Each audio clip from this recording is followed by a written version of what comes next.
Let's make కద్దుకి kheer. Sweets cravings వచ్చినప్పుడు ఇదైతే బెస్ట్ చాయిస్ అని చెప్పొచ్చు అనమాట. చాలా బాగుంది టేస్ట్ అయితే. ఫస్ట్ అయితే ఒక పెద్ద సొరకాయ తీసుకున్నాను. అంత పెద్ద అయితే ఎక్కువైపోద్దని మళ్ళీ దాన్ని చిన్నగా కట్ చేశాను అనమాట. కట్ చేసి పైన తొక్కను తీసుకొని తర్వాత సన్నగా తురుముకోవాలన్నమాట.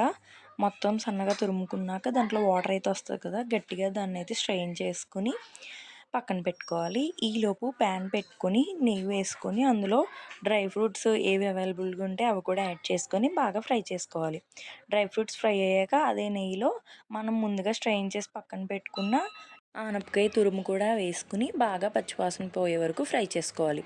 ఇది ఫ్రై అవుతుండగానే ఫుల్ ఫ్యాట్ మిల్క్ ఉంటుంది కదా, ఆ మిల్క్ అయితే తీసుకొని ముందుగా మరిగించుకోవాలన్నమాట.